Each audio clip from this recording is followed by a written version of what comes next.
What is up, everybody? This is the Wild Nutrition Podcast. I'm your host, Chris Heskett, and this is episode 49. Today's guest is a little different than the usual guest I have on this podcast. Is Andrea Grangroth. She is a outdoors woman, overall badass. She is a hunting guide. She is a co-founder of a hunting clothing line, and she is a up-and-coming author, and she's getting her story out in the world to help other women who have been in similar situations as herself. So today we're going to talk with her, go over her story, how fitness has helped her go down this path, and just talk about a lot of different mindset things. So with that being said, we're going to go get into it. Here's Andrea. What's up, Drea? Hey, how are you? Good. How are you doing for podcast number 2? Doing good. I've got a great view here of the snow-crest mountains in Montana. The warm Springs River is flowing with vengeance because all of the snow's melting. We went from pretty much winter to early summer, so it's a beautiful day. It's probably about 75 degrees out there. Snow's melting quickly. A lot of grizzly tracks are appearing in places, so I'm sure it's just a matter of time until we see them cruising around in some of these green hillsides. Nice. It is. It's actually nicer there than it is here in Pennsylvania. Yeah. Yeah. It's Pennsylvania's been having a good spring so far, right? So far, yeah, it's been a pretty good spring, but it like the past 5 days, it's been the April showers bring May flowers. So just like cold, rainy, and cloudy. Yep, I'm sure you guys will have a good amount of ticks here soon. Oh, ticks are going to be bad because my area in the southeast corner is warmer than the rest of the state because we're so close to the Chesapeake. So we got maybe 2 inches of snow this year, maybe, which is really wild. So ticks are already out. Already had one on me, and mosquitoes are going to be bad. You know, there's not many insects or like animals in general that give me the heebie-jeebies, but ticks are the one things that just make my skin crawl. Yep. Because after you've had like one on you, like anytime you go out, you feel like they're crawling on you, and same. Yeah. Especially like deer ticks is like paranoia. You're just like, oh. All right. So, Dre, there's going to be a lot of new listeners who have no idea who you are. So can you give them a little bit of an introduction to who you are, and kind of what you do? Absolutely. So I go by Drea. My full name's Andrea, but Drea seems to be my newfound name, what I introduce myself as. But I'm a big game hunting guide, a new author. I just launched my pre-sale for my autobiography. So I am almost officially an author. So just got to finish the publishing and editing process and will be an author. And I'm a small business owner of Ridge Patrol. It's a women's specific hunting and outdoor clothing line. I reside now in Alder, Montana. I spent 10 years in Colorado. And then before that, I grew up in Washington State. So grew up in a family that was reliant on hunting, grew up in a large family.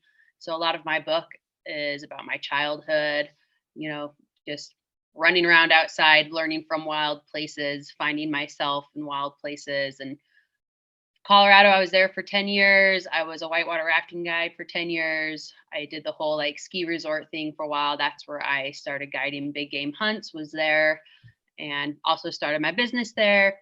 And then, like I said, reside now in Montana. And I work for Upper Canyon Outfitters in the Upper Ruby Valley. And so just try and be outside as much as I can and educate people and share wild places with people as much as I can. So basic the overview about me, outside girl, that's my place. Awesome. I've always loved a little bit about your story, but now there's more coming out with your book. So you're going into things that you really haven't shared much publicly. So when is the release date? Do you have an official release date yet? I do not have an official release date. So the process I'm going through right now is they are working on editing my book. And then as they get, near completing the editing process, they're going to send over the book to me. Ideally within, I'm hopeful, about 2 months. They say max, it's going to be about 4 months it will take. But my book is, like I said, it's an autobiography. So it's essentially a story of my life. And I feel pretty confident about the flow of my book and, grammar and making sure not to repeat things too much. So I'm hopeful I shouldn't have to spend too much time in that editing process. So they said, plan for 4 months, but most likely going to be about 2 months. So hopefully by July, we've got books in hand. For those who have pre-ordered, they'll have their book in hand at that point as well, too. So awesome. And we're going to talk more about the book, but for the listener, pre-order link will be down below in the show notes. So what about your story? What did you want to get out in autobiography? Because this isn't like something most people do. Like most people don't write an autobiography about themselves. So what made you be like, I need to get my story out in the world?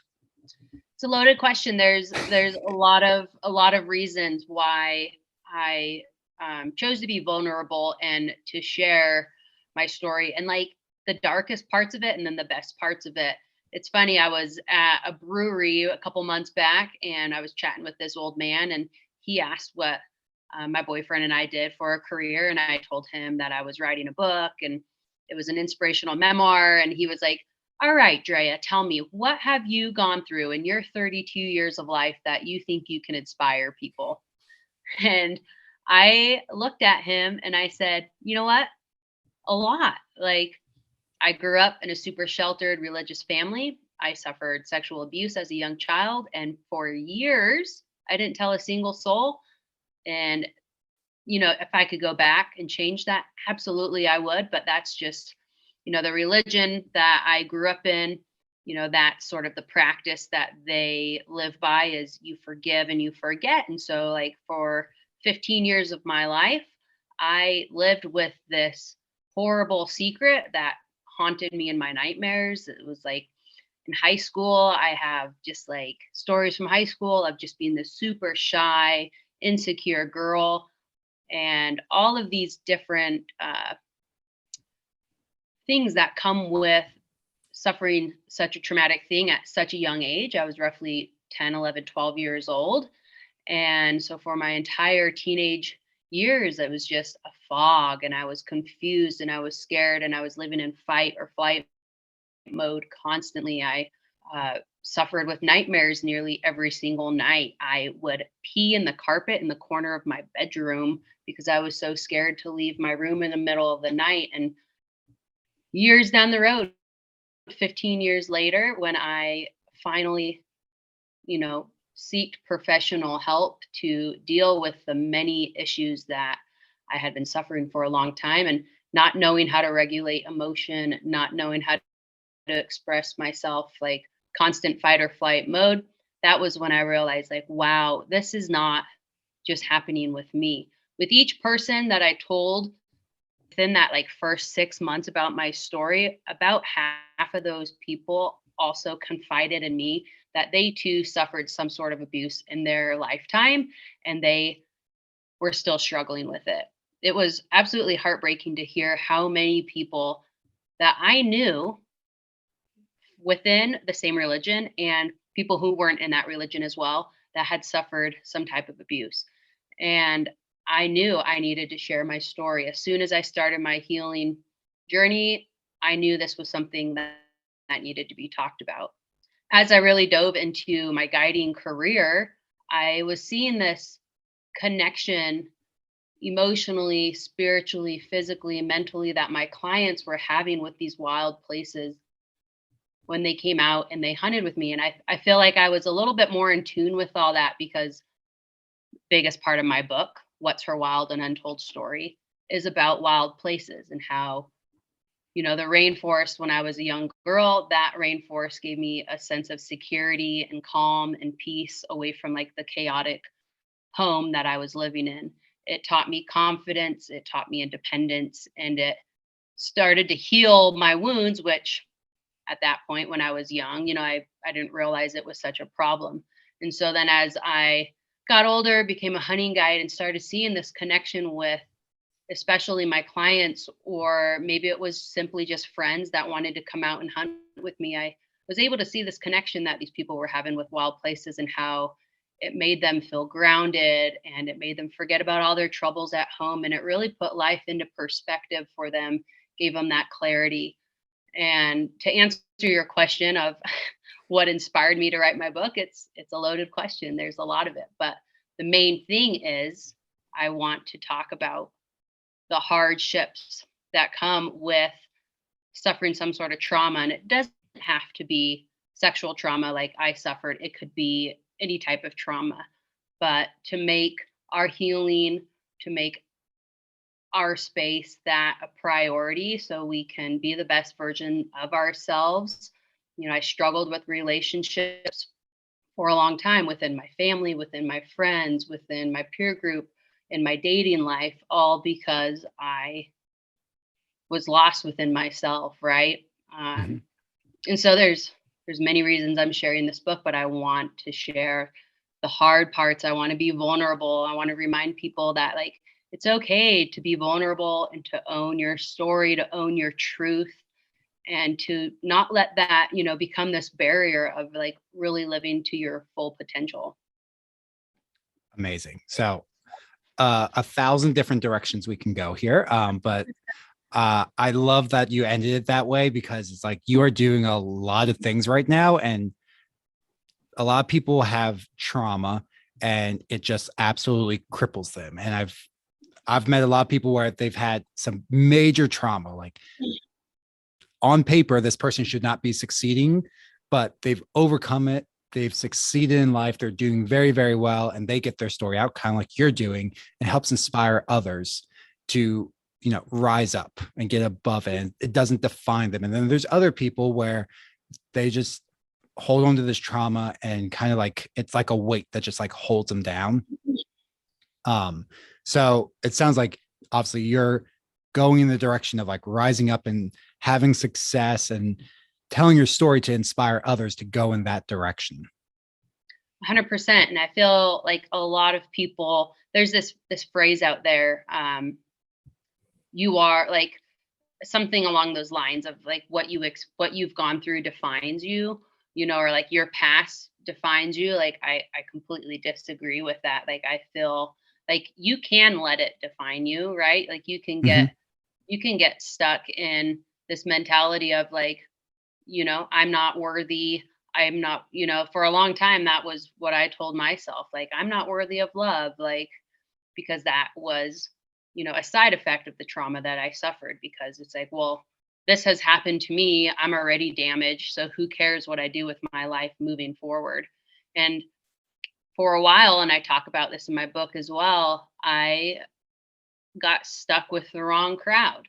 I went through a phase of my life, as I'm sure a lot of us did in our 20s, where we partied hard and I was seeking validation in all the wrong places. Mm-hmm. Until, hitting rock bottom a few times and realizing, wow, okay, this is a problem for me. Like these people I am surrounding myself with are bringing me down. They weren't necessarily bad people. They didn't treat me wrong, but the way they lived, like their lifestyle habits, were not healthy. Mm-hmm. But it was a band-aid to this much bigger issue. And each time that band-aid got ripped off, it was almost like that wound just got bigger and bigger, and it was starting to fester until I went to CrossFit. And we chatted about that the other day on the Facebook Live, was my experience in the CrossFit gym where Yep. I physically broke myself down to who I was. And through that extreme, you know, like breakthrough, I was like, wow, okay, like, wow, all right, I need to deal with this, because like it's affecting me all aspects of my life, my relationships, how I view myself, how I talk to myself, how I'm eating. I used to binge eat, and then I would go exercise really hard for like 2 days and be like, okay, like I'm fine. I'm going to go eat a carton of ice cream. And then I would just feel like complete crap after that, you know? Yep. Um, but yeah, it's something that, don't let it define you. Like, cause there's so many people that say, oh, you are, your past, like it defines you. It doesn't have to define you. It can be, your fuel to creating a better version of yourself. And, it's never going to go away. Like my truth is always going to be there. But instead of self loathing, like I did for a long time, I'm going to talk about it and I'm going to spread awareness about it. And I'm going to let it fuel me to become, a better person each day if I can. So I already know what the listener's thinking. So what's the breakthrough you had at CrossFit? Because you explained it a little bit, but tell us, what was this breakthrough you had with CrossFit where, based on our chat, not on the podcast, but in the Facebook Live, this is kind of like where the journey like really takes off for you. I got that. So tell the listener about this breakthrough. Sure. So a little bit of before the breakthrough, I'll give you just a little bit of insight on my childhood. So with the religion that my family practices, I obviously walked away from that practice quite a few years back, but we were not allowed to participate in any sports growing up. As most of us know, and I'm sure people who have children or people who have experienced it, they know firsthand that through competitive sports and stuff, whether it's in school, whatnot, you find confidence, you learn a lot about yourself. And we weren't allowed to participate in any of that. This is a super active child, like super active family. Coaches were always begging, Grangroth, come on, you got to join the soccer team. Come on, you got to join the volleyball team. Like, come on, and I was like, my church won't let me. Oh, I would love to. And so I had this opportunity to join a CrossFit gym. My really good friend, Amy, she was a mother of nine, or she is a mother of nine. She also was raised in the same religion and happened to step away from that religion sort of at the same time as me. So it was an experience that we were both going through together. And I was at her house one evening. She was hosting like a church gathering. And she asked me, she's like, Drea, have you ever thought about doing CrossFit? And I was like, well, yeah, but I hear it's pretty expensive, but like, tell me about your gym. What do you like about it? And she's like, well, you should just come with me. I can bring a guest to the gym for like $10. So just come work out with me and see what you think. And Amy saw it within me the entire time. Like, she's a very inquisitive person. Like, she knows me better than I know myself. Like, a true soul sister. She can tell when I am off by a beat. And she saw that I had something in me that I was holding back and I was holding on to, but that I wanted to like let go of it. And so I was like, all right, I'll come to the gym. I'll give it a try. So she picked me up at my place. The gym was just down the hill in Newcastle, there where I was living at the time. And of course, I just instantly fell in love with lifting weights and like the whole competitive energy. Everyone there was so fun. The coach was fun. I was like, I like this. So started training 5 days a week, started getting super strong, and started even like I taught a couple classes, a couple nights a week. And just like I said, started getting stronger. And so, all right, I drank the Kool-Aid is what everyone said. And then there was a night in the gym after, going to the gym for a couple months now. And at this time frame, I was going through a weird phase so I actually left this religious practice twice. So I left, and then a few months later was like realized how hard it was because I had no friends. My family was just not supportive of my new lifestyle. So I ended up going back to the religion twice and then leaving it for good. So it was kind of during this like really confusing time frame of my life of feeling really lost and like still was like living in fear. So just like trying to please the family, trying to like, live up to these expectations that I had my entire life. But CrossFit was the one thing that like made me feel in control. It made me feel like powerful and confident.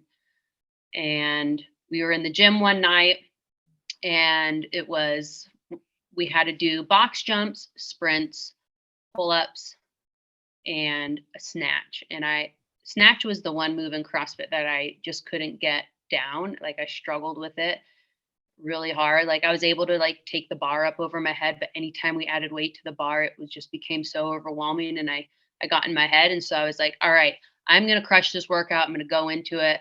I'm not going to let this snatch like hold this power over me anymore.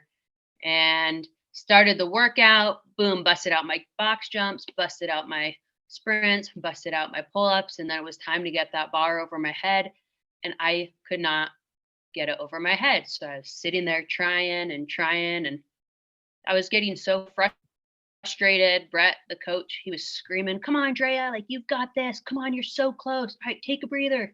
Walk it off, walk it off." It was everyone in the gym. There was so much encouragement. People were cheering me on, and I'm looking around and people are finishing their workouts, and I haven't even gotten a single round done yet because I couldn't get this bar above my head.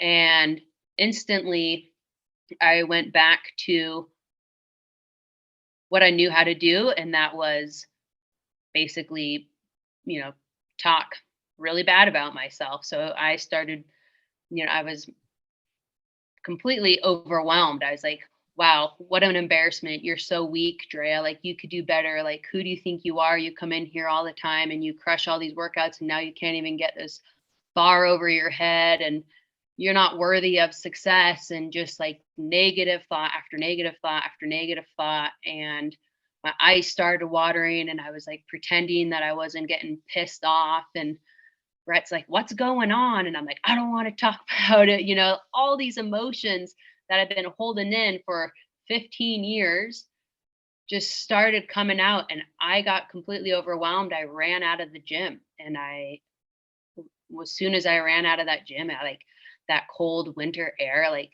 hit my lungs, and like reality snapped in that like, wow, Dre, you have so much work you have to do. And that suppressed memory of my sexual trauma, my sexual abuse that I suffered was so vivid in my mind.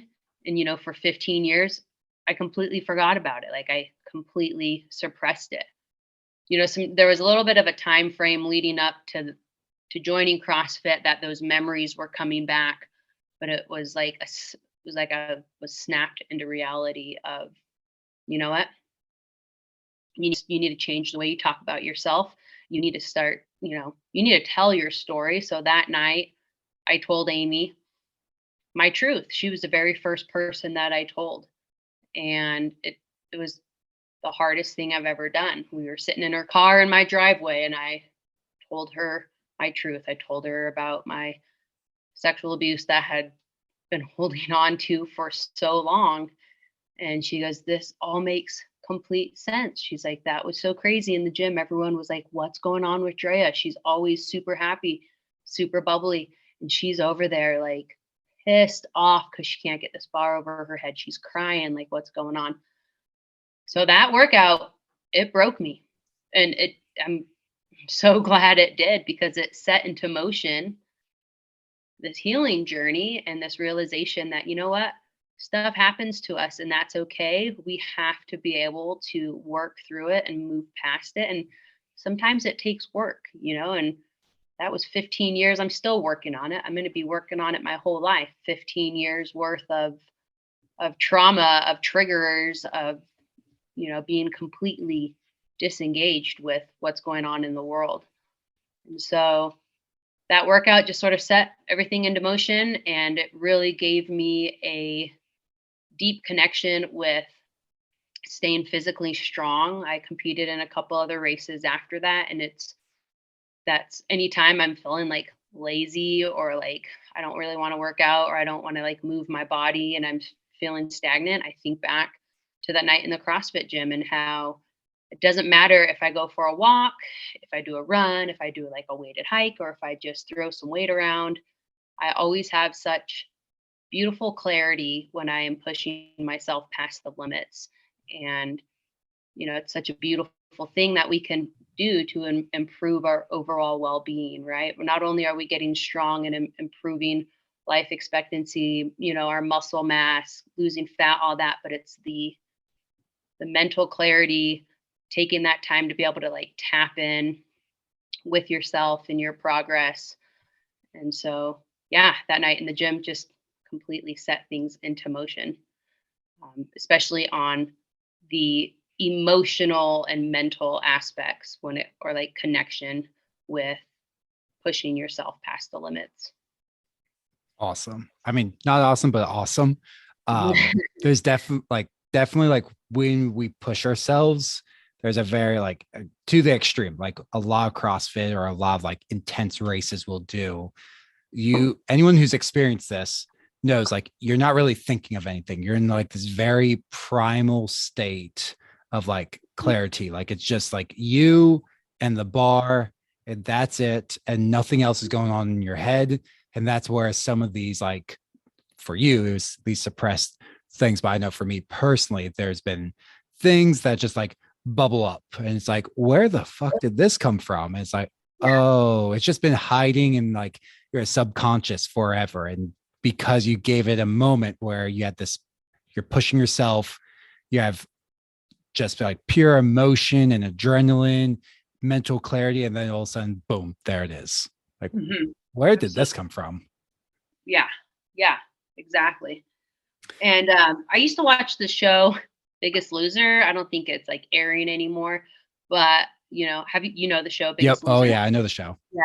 And I would always get so emotional, like watching it and seeing these people like going through this journey and having these like mind blowing like revelations and breakthroughs.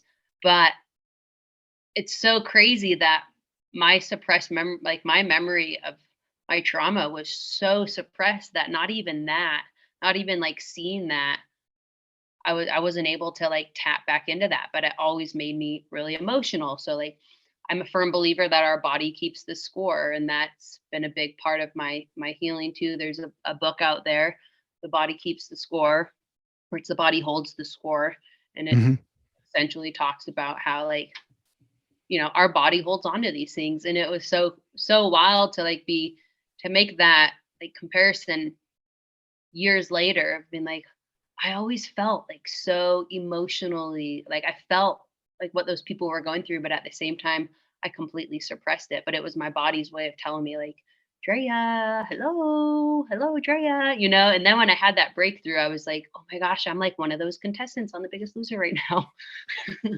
But it's a like, real thing. yeah. I know vividly in my mind right now. There's two clients I worked with when I was in-person training.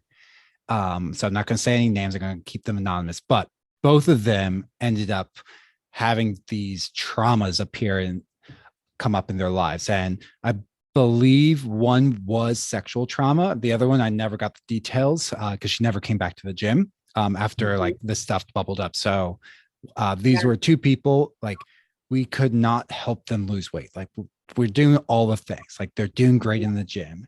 And I'm trying to help them with their diet and nothing seemed to stick. And finally it was like they both had breakthroughs, like they're crying, like I'm giving them a hug, they're just breaking down in the gym. And at that point I was like, look, me and my boss were like, you guys need therapy. You guys need to go. So the one continues to go to the gym, but it's like she was the one that had like sexual trauma that she never dealt with. Just like all of a sudden now it's bubbling up years later. It's like, this is like what was holding her back. Like she was like eating comfort foods to like make herself less attractive. The other one, all she said was dark stuff popped up from her therapy session. That was like all we heard from her. Like, what is going on? Like, okay, we see you're not like getting suicidal because you're still on Facebook and posting and going to therapy, but it was kind of like your story where like all of a sudden, like with fitness and stuff, like eventually got to a point where this stuff came out and then they were able to move on. They're both doing very well to this day, but yeah, it's weird that you kind of have to start being active and stuff for sometimes these repressed memories to come through. Absolutely. Yeah. 100%.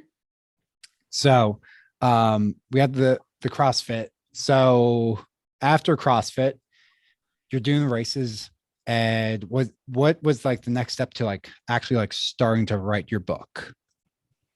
Let's see. That was a good bit of time. So this book is attempt number 3.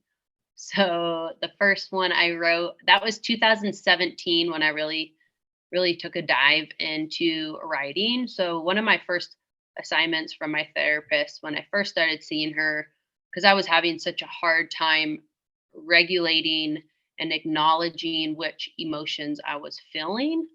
And so it was really hard to just like tell her how I was feeling because I didn't have the tools. Like I didn't know how to regulate that or how to, you know, confront those emotions, how to deal with them. So my homework from her was anytime that I was feeling any type of way, happy, sad, frustrated, scared, anxious, you name it, I was to write about it.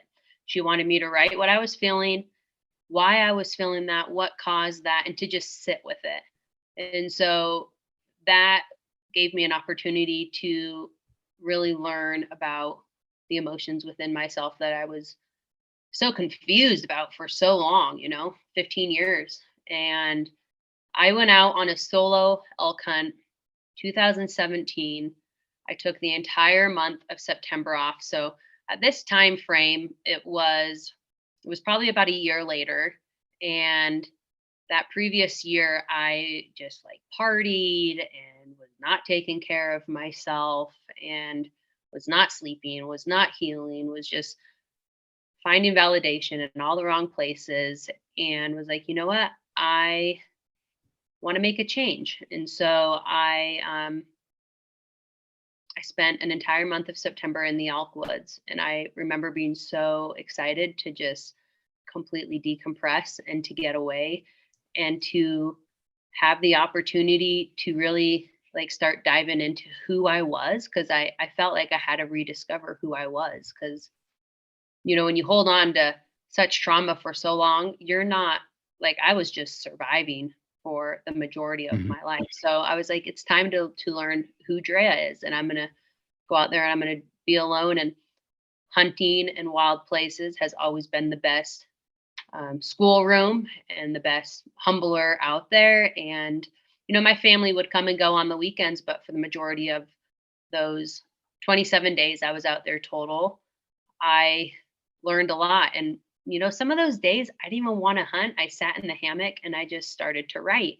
Like I had all these emotions coming up and all these feelings and like this confidence of being out in the wild and doing it all on my own. I was seeing bears, mountain lions. I was getting so close to elk. I finally harvested a bull like the very last week of season, but I had so many failures, and just like being out there was like the most amazing experience of my life. I highly recommend it to anybody who's just looking for some soul searching. It doesn't have to be hunting, but going out into the wild and being alone for a certain amount of days will really teach you a lot about yourself.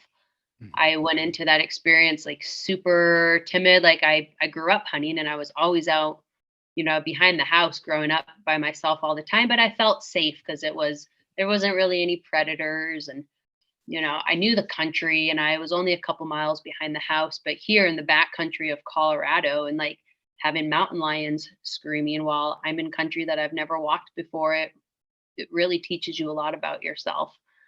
And so after that month, I was like, I want to write a book.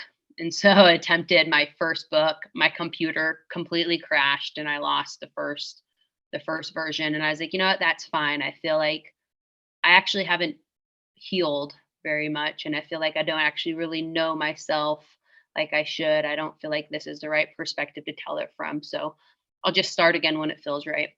So probably another year down the road, I attempted to write this book again. And for some reason, I wanted to write it in a journal. I wanted to do it like old school. And same thing, lost the notebook.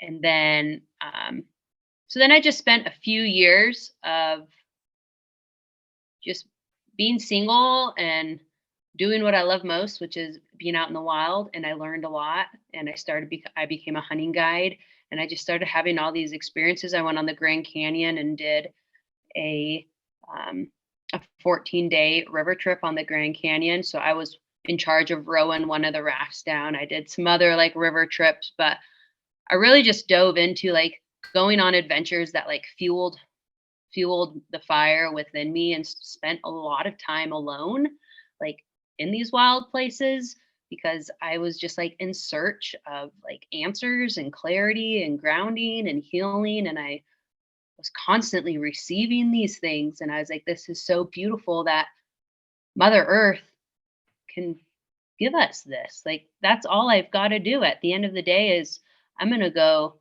out and look for some milk. And, one time I came across a sow and had like this crazy experience with these black bears where it, it could have, it could have been really bad. Sprained an ankle, got out of there safely, luckily, but like these experiences. And so then last year I was guiding for an outfitter in Colorado, and there was actually the Colorado Hunter magazine. They did an article on me and Ridge Patrol, the clothing brand that I am the co-founder of. And one of the magazines was there in the lodge.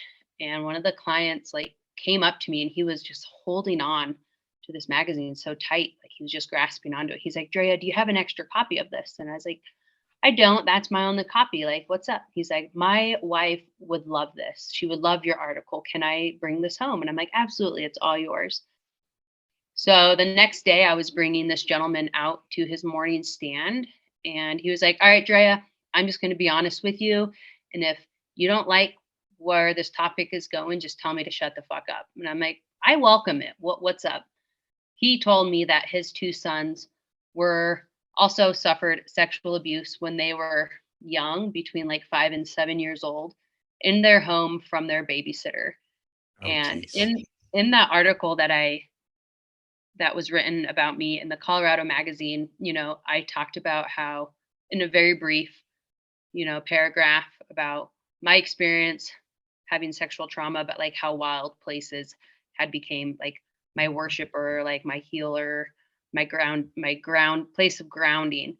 And this guy, like, who came out from, I don't even remember where he's from, but I happened to be in the same place as him, and his two sons had also suffered something similar. And he, went on to tell me that, one of my sons is doing really great. He's got a family. He's happy. He's healed. He's moved past it. But my other son, he is just stuck in it, and he's depressed. He's anxious. He's not doing well. And, we try and be there for him, try and give him support, but, he's just not showing that initiative to make a change. And that's when I was like, it is time to write this book, because it's everywhere I go, I hear about somebody. Like, if I were to tell you the amount of people that I have talked to, it's more than 25 people that I know have suffered some sort of sexual trauma. And so that was when I, like, my moment of realization, like, it's time to write this book. So I lived in the cabin remotely last winter. It was like super remote, off grid, no running water. Heated my cabin with a wood stove, and I just got to work, and everything, as I typed, it just came out of me so effortlessly. But at the same time, it was just like so healing for myself to be able to start from when I was a baby and write about my life leading up to that time frame. And so, obviously, I didn't complete it last winter. I just completed it, like a month ago. So it's taken me just a little bit over a year to finally put into writing the perspective and the story that I want to tell. Awesome. Wow. Hmm. Okay. Yeah, it was crazy when I was that morning in the Jeep driving my client out to his stand, and he's like, I am so proud of you, Drea, like, for you to share your vulnerability on such a platform where, like, this is just your truth and you're owning it. He's like, I wish my son could do the same thing. And it just like tugged at my heart, my heartstrings. It just there's a lot of trauma out there, and there's a lot of forms of it. And having experienced it firsthand and all the side effects that come with it, it's like I said, you can't let it define you. You got to let it like fuel you to become a better version of yourself. And when you do that, other people are going to be inspired to do so as well. Like they realize we're not alone in this. Just like any other trauma there might be out there, like none of us are alone. We all have hardships. We have all gone through something hard in our lifetime.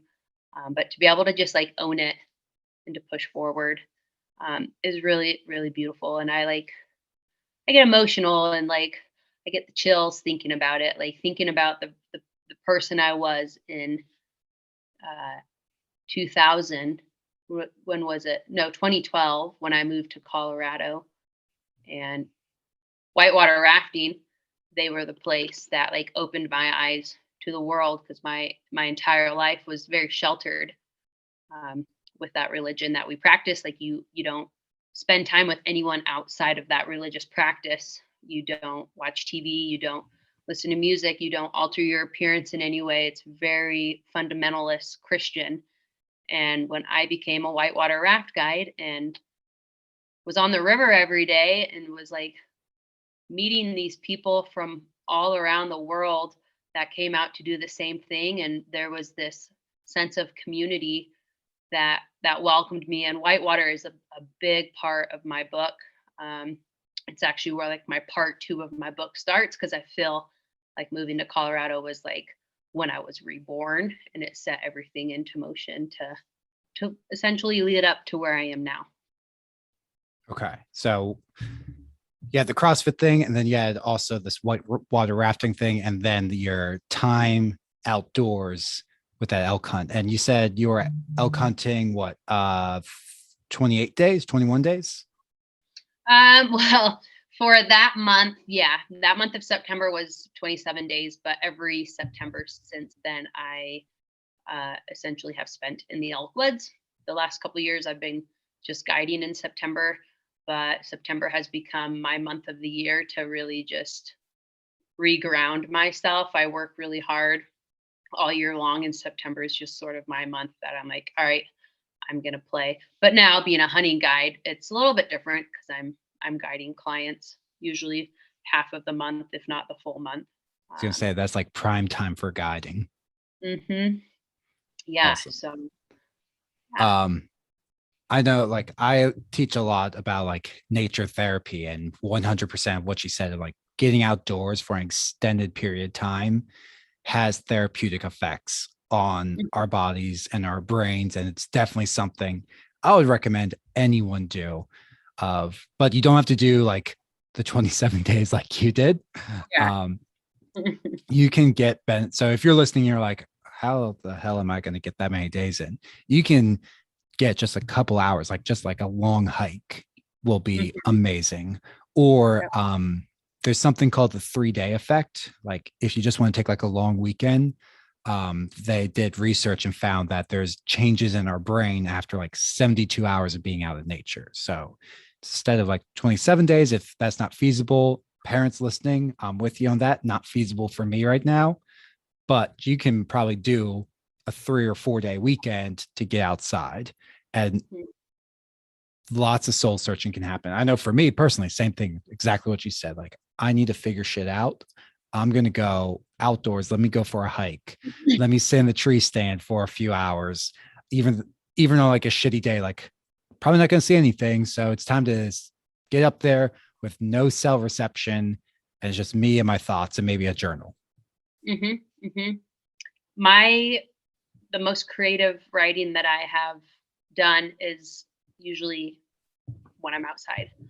I was in Pennsylvania this last fall. Actually, I guess it was holiday, so December, January, and experienced like tree stand hunting, like the true experience for the first time. I'm a very active hunter. I have a really, like, if I'm in a spot where I can sit and glass, I'll sit there all day. Sure. Like if I can glass several drainages and ridge lines, but sitting in a tree stand and staring at one field or one little trail for a while was very challenging. But I pulled out my phone and like I wrote some pretty cool stuff. I was like, and it's always when I'm out in the wild is when I feel like my creative space is at its full potential, which is really cool to see as well. Like all these different things you can tap into when you're out in nature. It just sort of takes everything away. It clears the mind and really, I feel like, grounds us in a way that nothing else really can. They have research backing that too, of being out in nature boosts creativity. So it's like literally like you're feeling like when I'm in nature, I feel the most creative. It's like that's actually backed with science of yes, that's a real thing. So if you're, for me, it's like I'm stuck in a problem with my business or a client struggling, I can't figure it out. Like same thing. Like that's where, oh, now I figured it out. Now I can go and implement it. I just make the notes. And then like when I get back to civilization, it's like, okay, now I have some cell signal. I can actually start on this thing. But yeah, tree stand hunting is a little different, isn't it? It's just sitting there with your thoughts for a day. Yeah. And that day could turn into a very long day. Yeah. You can turn into like you're doing an 8-hour sit and you saw nothing. Like, cool. Yep. That's a lot of my hunting where I currently living. Like the times it pays off, it's amazing, but there's a lot of just like sitting and nothing comes by. And that's all right. And that's all right. Some of my other hunting locations, like every time we go out, you're going to see something. It's just a matter of whether it's like actually in range or it's legal to shoot, but you're going to see something. The stand I have locally, nope. There's a lot of days where most days we don't see anything. And then every once in a while, the opportunity presents itself. And then you have to be ready for that little, like, as you know, like 1 to 5 minutes of opportunity over the course of however long your sit was. Yeah. There was this client I had, and so we were out on this hunt. We were on, what was it? I don't know, day 3, like halfway through our hunt. And I had guided him for a couple years already, and I had gotten to know him pretty well. And I'm like, he's the tough love dad. He has a big heart, and he was doing very well with his business and was, him and I would call each other randomly. And that's one of the things I love about guiding is like I've also been able to form some really amazing relationships with my clients who are now my friends.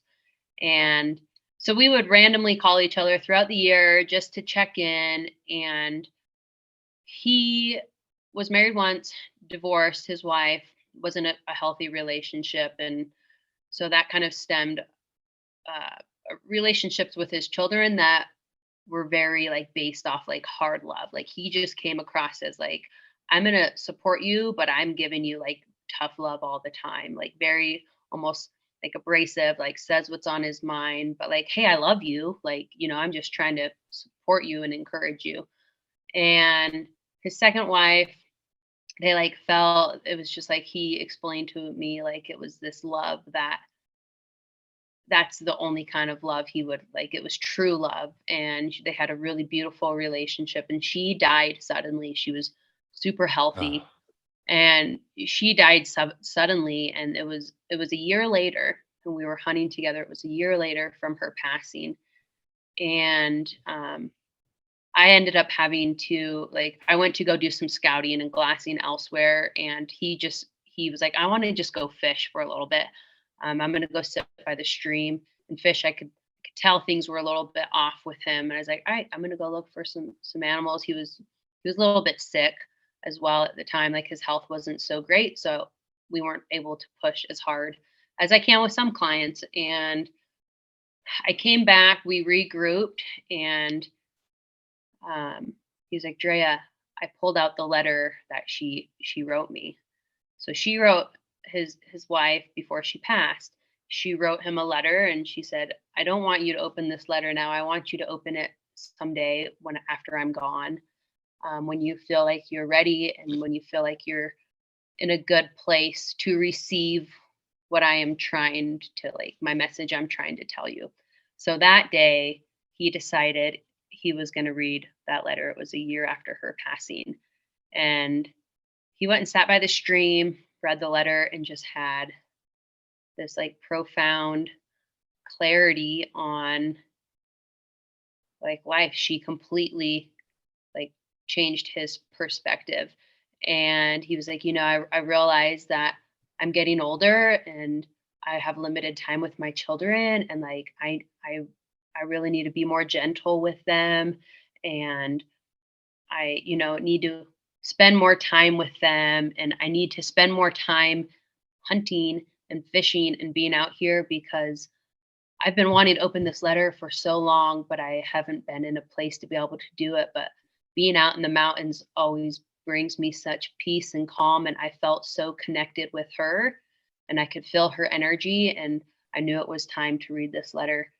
And I was so honored to be a part of something so beautiful and so life changing. And for it was so special that it was on our hunt together, and in that time in Colorado, those 5 days he had in the wilderness of Colorado, that he was able to have that shift and that like grounding within him to be able to do this thing, read this letter that his wife left him behind. And I was like, that was one of those moments as well in my guiding career where I'm just like, this is so beautiful. This is not about the harvest, this hunt, these 5 days with this client. It's not about the harvest, but it's about what he needs and what he's receiving. And he received something so beautiful that day. And I was so lucky to be a part of it. Like there's just, I have so many stories and experiences, and I'm sure you do, and everyone else does, of just the insane power that Mother Earth holds. And when we're able to just tap into that and listen to it and be willing and being open to receiving whatever it is that we may need, it's just so damn beautiful. I love it. It really is powerful when you can tap into it. Like that's an amazing story. So definitely, like, if to the listeners, if you've never done like an extended stay outdoors, like highly recommend it. And if you need any tips, obviously, like you can always reach out to myself or Drea, and we'll always help you, even if it's not hunting. It can be just like going out camping, like car camping for a couple days. Like just reach out if you're not sure where to start, and we can help you with that. But highly, highly recommended for anyone, just because you do get those breakthroughs. I was in my past relationship I was in, there was a lot of time in front of the TV, and it drove me nuts. And I got so sucked into it. I grew up without a television. And so I've never really needed that like entertainment to like entertain me. Granted, I enjoy it. I definitely enjoy it, but we were spending so much time, and I could feel the difference from going from like the single independent woman, so much on my plate. I had made so much progress in my book, just so many great things going. And then like all of a sudden everything just came to a halt, and I had no motivation to write. I had no motivation to like take care of myself, no motivation to do anything to like improve my overall well-being. Granted, I'm sure there were other factors, but sitting in front of that TV every single day for like, I don't know, almost 6 months, I could tell the difference within myself. And I had to remove myself from that relationship, from that situation, because I knew it wasn't serving me. It wasn't making me a better person. I just felt myself sucking into this little like hole, and the anxiety started coming back. I couldn't sleep. Like I said, there was no motivation. Not saying there's anything wrong with television, but for me, I can't do that 7 days a week because it takes away that creative space. It takes away like, the overall well-being. And so I'm like, I'm going to start trading in my TV time for getting back outside. And just like that, the shift happened again. It was pretty crazy to experience that. Like you said, there's nothing wrong with TV, but when it's taking space for something else, like your health, your fitness, your creativity, your work, etc., when it's starting to creep into that space, that's where it becomes an issue. Like I love watching like a random TV show or movie every once in a while, but when it starts taking over, that's where it becomes a problem. Right. And, and that TV is just an example. It could be anything else. Oh, yeah. It could be any other thing that's taken away from overall bettering yourself. But that's the challenge I have for people is like, I don't have time to work out. Like, really? Pull up your phone and look at screen time really quick. Like if your job isn't to be on your phone, like my screen time's a little bit higher just because like I do so much work off my phone. But even then, like how much does that really actually work versus like bullshitting? So my challenge is always like, let's look at that and let's see if we find time. Like, okay, so you spent 2 hours today on Facebook. Maybe we should cut that in half. There's your hour workout window. There you go. Exactly. Yeah, exactly. Make time for it.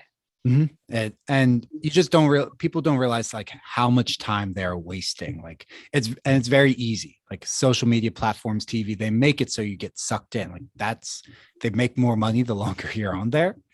Yeah. So like for all of mine, I have alerts like every 20 minutes an alert goes off like you've spent enough time on this today. Like probably if I'm like in the middle of my work day and I'm spending more than 20 minutes on there, yeah, I've probably just fucking around at that point. Like, okay, waste of time. I'm scrolling. Yep. Exactly. Yeah, but it can be many, many things. Awesome. So we're kind of out of time. I feel like we barely scratched the surface, but where can people find your book? Absolutely. So you can pre-order my book on my website. It's www.whatsyourwild.net. So like I was talking about earlier in the podcast, it is in the process of being edited and published right now. But all of the proceeds that I am receiving now are going directly into the cost of getting this book edited and published. It's not cheap. So it's like, perfect. I'm just going to set up a pre-sale and those funds are just going now into my payment plan to get this book paid off. So hopefully that book will be in people's hands 2 to 3 months from now. Once again, the link to purchase my autobiography is www.whatsyourwild.net. Awesome. Well, thank you. And where else can people find you on social media? Social media is pretty much the same name, except for there's underscores underneath. So it's what's_your_wild, which also in my bio, there's the link to purchase my book as well. So it's pretty similar. Just got to add the underscores in there. But thank you so much, Chris, for having me today. It's always great chatting with you. I love what you're doing.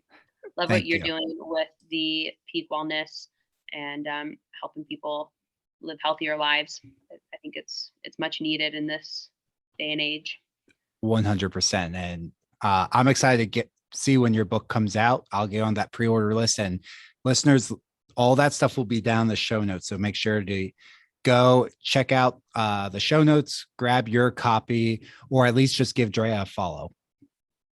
I would love that. And you guys, seriously, if there's anything you're struggling with, reach out to me. I am a non-judgmental space. I have been through the ringer with many, obviously, situations, suffered trauma myself, and just like trying to navigate the very scary journey of healing. So please don't hesitate to reach out, whether you've been inspired or you're looking to make some changes, or if this message touched you somehow. We're all in this together, and let's do that. Let's do this journey together. Awesome. Thank you.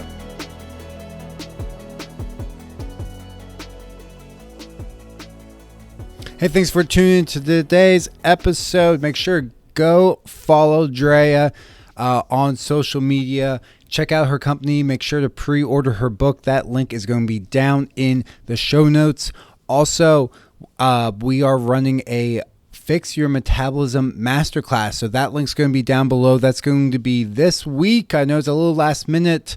That's on me. But Fix Your Metabolism Masterclass is coming this week. It's a 2-day masterclass. So if you want in on that to learn how to fix a slow, broken metabolism, fix or help lose weight with hypothyroidism or with PCOS, make sure to sign up for that. Even if you can't attend, you can get the recordings.